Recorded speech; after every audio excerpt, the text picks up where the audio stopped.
irmãos, tudo bem com vocês? Paz do Senhor. Se você quer estar na frente da promessa, estamos aqui, uma conversa bastante, né, legal, abençoada aqui.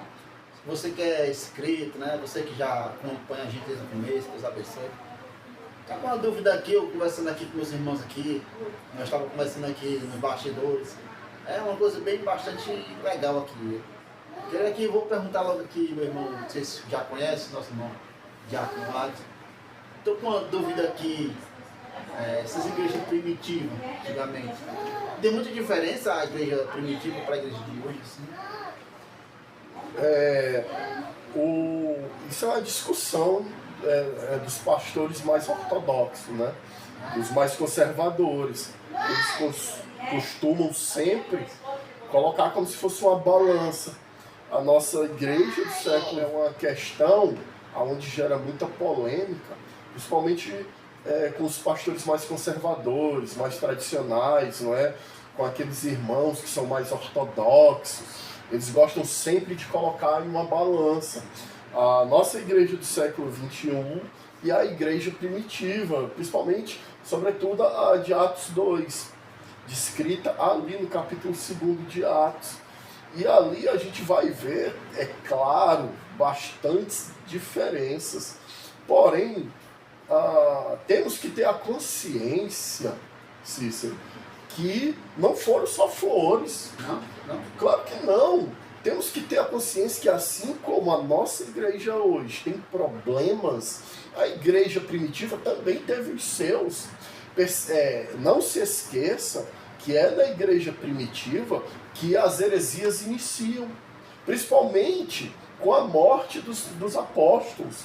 Então, depois ali dos apóstolos, né, do apostolado, principalmente depois do último ali em João, né, o ano 96, depois do primeiro século, a gente vai ver várias heresias se difundindo. É tanto que quando vamos estudar a história da igreja, nós conseguimos perceber que tem um trecho ali da história que é a parte, que é o tempo dos apologetas.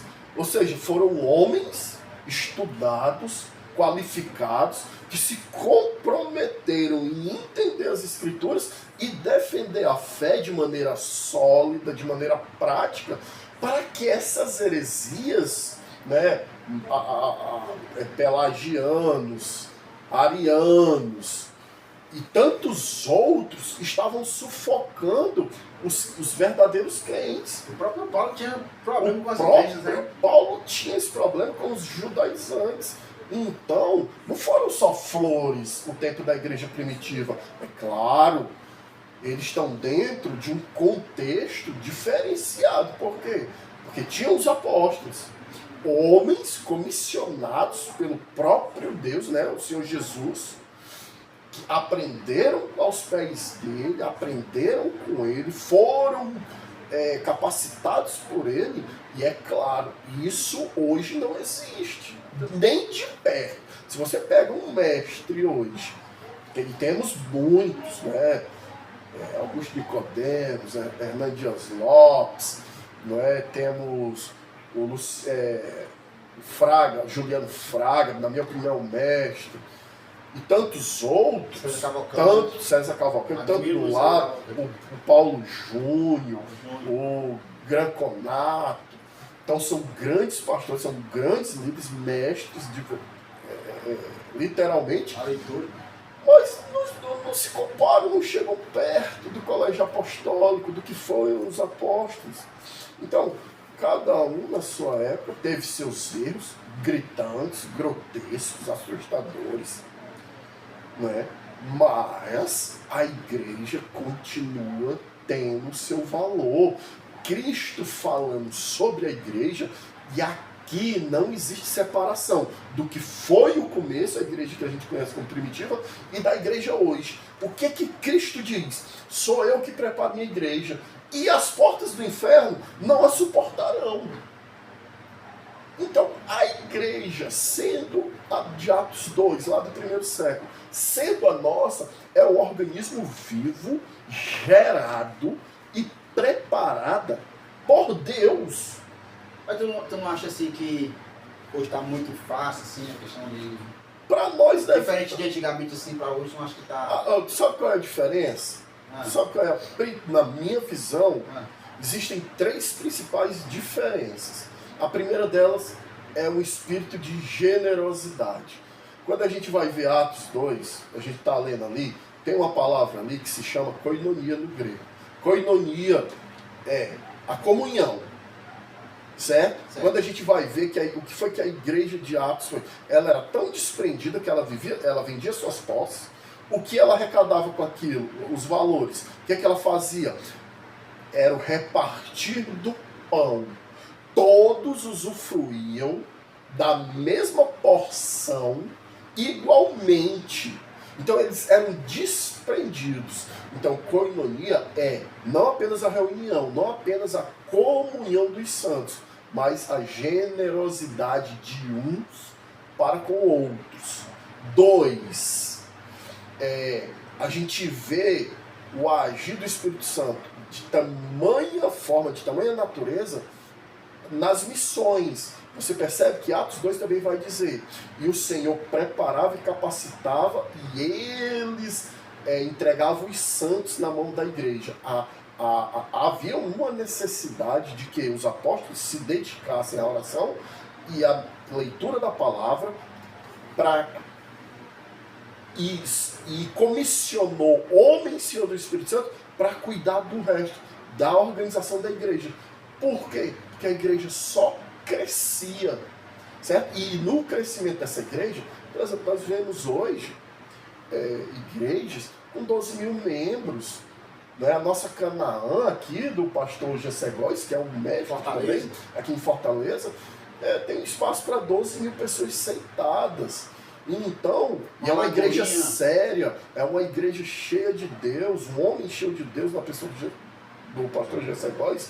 Não tem como você acompanhar, ministrar, cuidar de cada uma dessas pessoas. Então, uma reclamação, talvez o pastor não olhe para mim, mas como é que o pastor vai dar atenção para 12 mil pessoas? Tem um pastor que acho que foi da Lagoinha, né, do André Valadão, que tiraram ele de pastoreio ali, né? Aí entra, né, na questão, eu não sei do episódio, não sei o que está acontecendo, não sei o que aconteceu, também nem me interesso muito por isso, né, por essas polêmicas, mas né? Ali tem o quê? Sucesso no meio, mídia, né? Tem divulgação, é estrelismo demais, e etc, e etc. Se a gente for enumerar aqui a quantidade de problemas que podem, e aqui a gente está no campo das hipóteses, que podem ter acontecido para aquele rompimento, são inúmeros, são gigantescos, são problemas demais.